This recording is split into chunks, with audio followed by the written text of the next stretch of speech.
building our company, you know.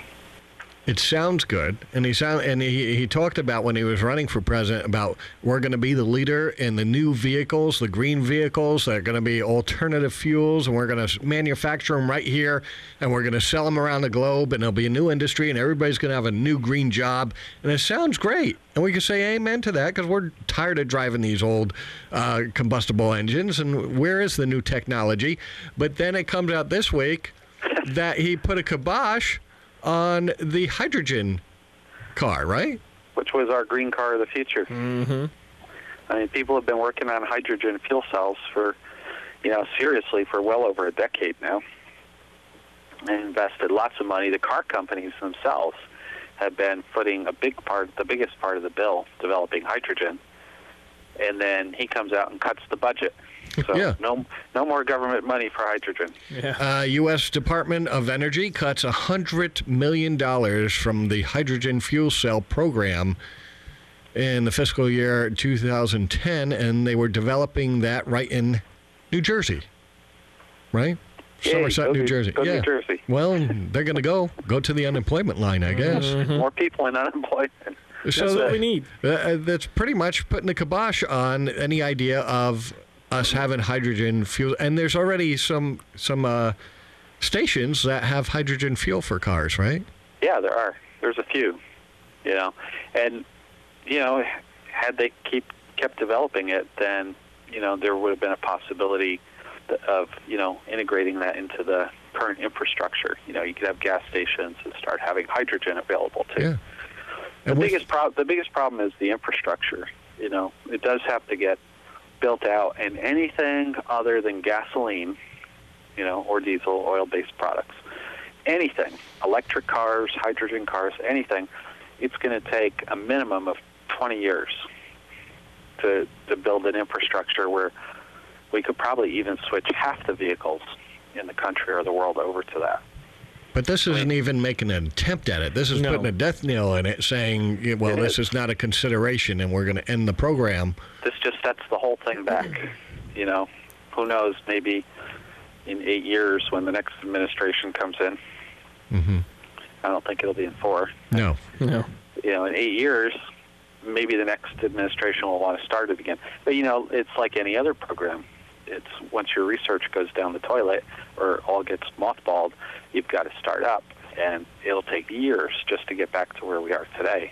Or possibly another country will develop it and have the technology and make all the profit and benefits from it. Another car company might do this. It's always a possibility. That's true. That could very, very, very well happen. And instead of us having all the green jobs and selling cars to the world, we'll be buying foreign cars and the foreign industry making money off of us.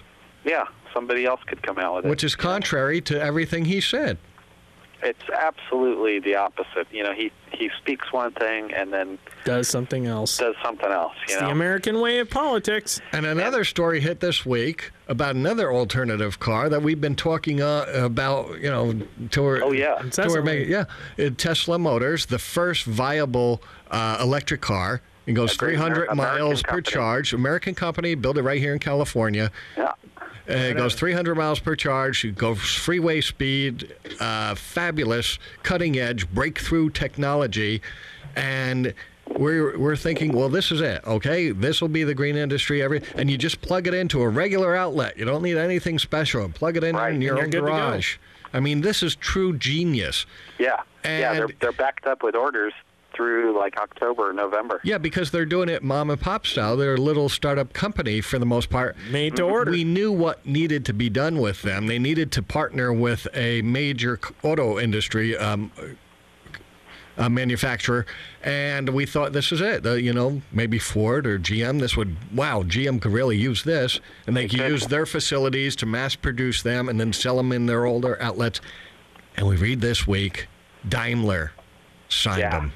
Germans signed them. Where was Barack Obama saying, you're American, this is the car we want Americans to drive, we're going to sell these all over the world, we're going to save GM by coupling you together, and you're going to sell them at every GM dealership, and we're going to give you their factories in Detroit to crank these things out? Mm-hmm. Yeah. Actually, it would have cut the cost of the car, too. Of course, it would bring the cost of the car down. Oh, definitely. Yeah, why not protect a new, growing potentially, huge industry for electric cars. Yeah, he should have been protecting national interests. He's blowing, hundreds of billions, trillions on other stuff, a lot of which is stupid. Oh, don't. I heard this week that he was giving $100 billion to Pakistan for their refugee efforts. And Yes. I'm like, Well, wait a minute. Hillary did. Yeah. Well, yeah. I'm like, wait a minute. How much? Was he giving? $100 billion. Wow. I was like, $100 million or $100 billion he was giving towards the refugees It's always to with help the the B. refugees in Pakistan. I'm like, wait a minute. Don't they have a government that should be doing that for them? Well, he's got know? an extra $100 million in his pocket from cutting the hydrogen development. I guess so. There you go. A little extra cash there. Give it to his friends in Pakistan. Yeah. But it's like, it boggles my mind. It's like, here we are, a country in crisis, in danger of completely collapsing, and he's caring more about refugees in Pakistan. Yeah, now we're going to, if we want the car of the future, we want an electric car, we're going to have to go to a Mercedes dealer to buy a Tesla. Yeah. Yeah, that really stinks. That really stinks. My heart just sunk when I saw that because I thought, well... I know, you've been following Tesla closely. Well, we knew this company was a company that was going to take off. These guys Yeah. are true geniuses. And recently, the CEO was on David Letterman's show. Oh, yeah. They had And a you know car what a on car buff, Letterman is. So, I mean, we knew this thing was going to take off. It's we missed the boat again. Don't tell me Barack Obama didn't know about Tesla. Oh, please, he knew. CEO of GM now. Well, we all know Chrysler. who else knew. Arnold. He drove one of the things. But this is And by design. he was in Sweden. You remember that video clip? He was like in Sweden touting for that global warming conference or whatever. Oh, we have an energy efficient car. It's electric. It's called the Tesla. It's a sexy car. I drove it. It's beautiful. I And he picked was up some touting women with it. Tesla. It was great promotion. Here it is. The governor of California promoting the business. And here it is. A German company swoops in and says, let's make a deal, yeah? I don't blame Tesla. No, I don't because blame them at This is all. a smart deal for that company. They needed to expand. But I Yeah. would love to talk to them, the CEO, and say, did anybody approach you? Did GM or Ford or Did any of those Obama talk companies? to you? No. And I bet it's no. Probably. I bet nobody picked up a phone and talked to him.